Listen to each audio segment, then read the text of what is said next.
Hey everyone, welcome to this high-yield explainer. I'm stepping in today as your incredibly caffeinated chief resident, and we have a lot of dense head and neck oncology data to distill. Whether you're prepping for board exams, gearing up for a brutal tumor board, or just trying to survive your head and neck rotation, this explainer is designed to cut right through the noise and give you exactly what you need to know to lock it into your memory. All right, let's just dive right into the outline. Today, we're knocking out 5 main buckets: anatomy and staging, radiation and dosimetry, systemic therapy trials, managing the clinical neck, and finally, rare tumors. So, Section 1, Anatomy, Pathways, and Staging. Let's kick things off with a classic pimpin' question. You've got a patient in clinic with a supraglottic larynx tumor, right? And they're complaining of severe ear pain. What exact nerve pathway explains this referred otalgia? Think about it for a second. Got it? It's Arnold's nerve. Specifically, that pain signal travels up the superior laryngeal nerve, hits the vagus nerve, cranial nerve 10, and then shoots right out through Arnold's nerve, which innervates the external auditory canal. You absolutely have to know these pathways cold for clinic. Okay, moving on to the Wang classification for carcinoma of the nasal vestibule. Now, I know trying to memorize this can feel a bit like translating an attending's rushed whiteboard scribbles, but it's super important because it uniquely predicts survival. It essentially dictates your whole treatment approach. So, T1 lesions, they're just superficial, totally limited to the vestibule. T2 extends out into the skin of the nose, maybe the upper lip or septum, but, and this is key, there is absolutely no bone invasion. But once you hit T3, the tumor is actually invading bone, like the paranasal sinuses or the hard palate, or it's fixed to deep muscle. This staging literally dictates your local control outcomes, so definitely commit this one to memory. Moving right along to Section 2, Radiation, Fractionation, and Dosimetry. Time for another quick pimping question. What is the magic number we're looking for when evaluating salivary gland dosimetry on our dose volume histograms?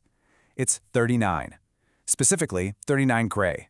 The moment that mean dose to the submandibular gland creeps over 39 gray, stimulated saliva flow just drops off a cliff. It decreases exponentially and eventually flatlines near zero. But keeping that mean dose strictly under 39 actually allows for recovery over time.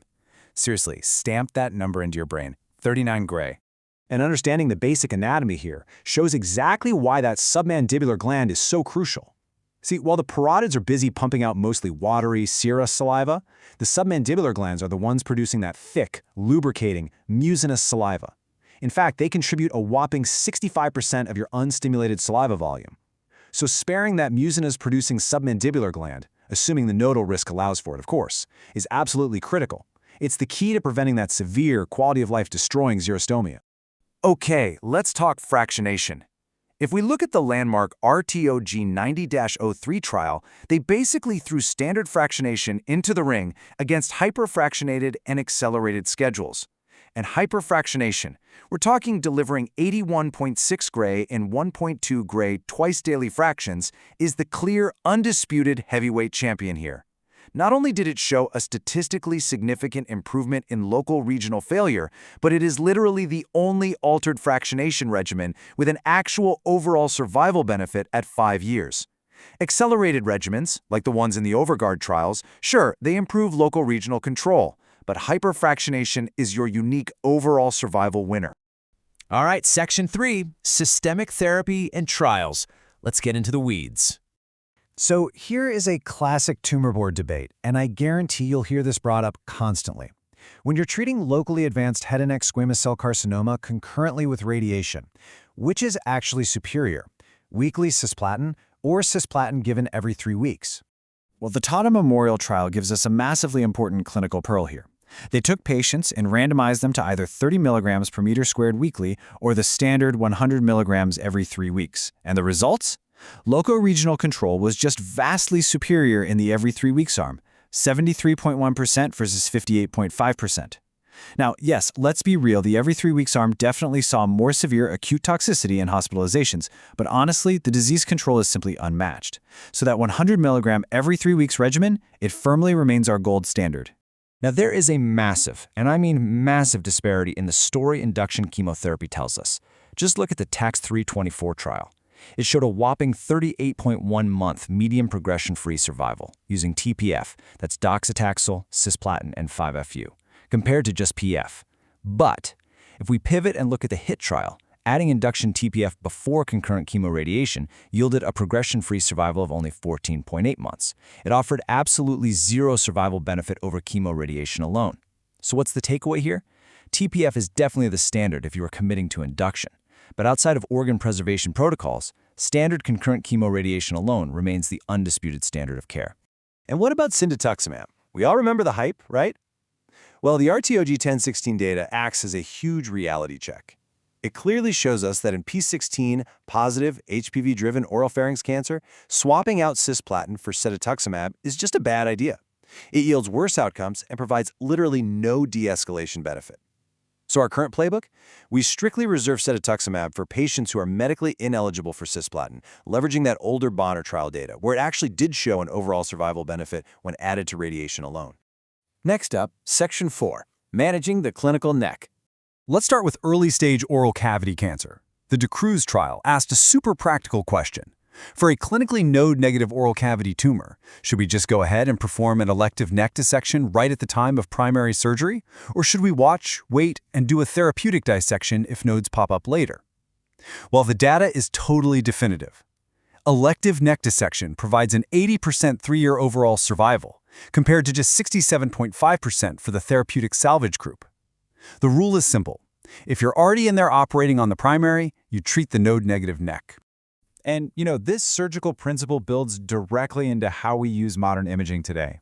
For that clinically N0 neck, the ACRIN 6685 trial looked really closely at PET-CT staging. They found that by using a strict SUV max cutoff of greater than or equal to 1.8, the negative predictive value jumps to a staggering 94%. Standardizing this cutoff completely optimizes our ability to rule out subclinical nodal disease. It's way more reliable than just relying on a radiologist's visual inspection.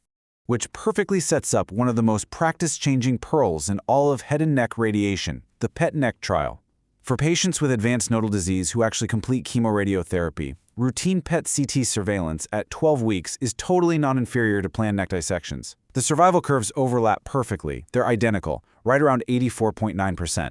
But here is the kicker. Surveillance saves a massive 80% of these patients from going through an entirely unnecessary neck dissection. It's completely equivalent for survival, it's far more cost-effective, and it spares patients an immense amount of surgical morbidity. A true win-win.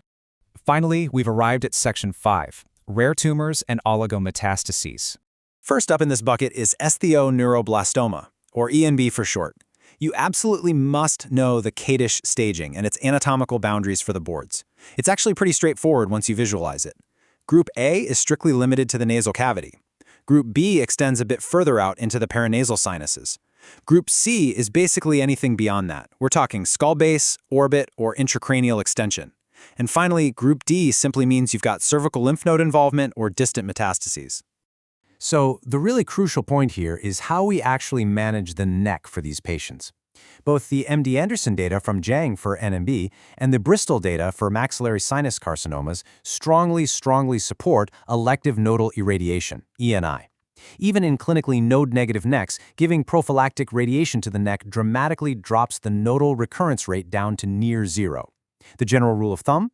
If you are radiating the primary in these sinus tumors, you really need to strongly consider radiating the neck. Now, what about metastatic disease? Historically, metastatic head and neck cancer was just viewed as uniformly fatal. End of story. But the Lehman 2017 data on oligometastatic disease completely changes that narrative. For patients with a solitary metastases, which is most commonly popping up in the lung, aggressive local therapy using either surgery or radiation can dramatically boost their 2-year overall survival. We're talking jumping from about 20% all the way up to nearly 56%. Aggressive local therapy actually works here, especially in your HPV-positive patients. Which brings us to the end of our explainer today, and I want to leave you with a vital question to chew on. With tools like PET-CT saving 80% of necks and HPV-positive disease driving entirely new, highly curable survival paradigms, what is the actual future of treatment de-escalation? Like, how much further can we safely push dose reduction and volume reduction without sacrificing these incredible cure rates? It's a tricky balance. Keep reviewing these trials, know your anatomy cold, and keep asking these tough questions. All right, everyone, I'll see you in clinic.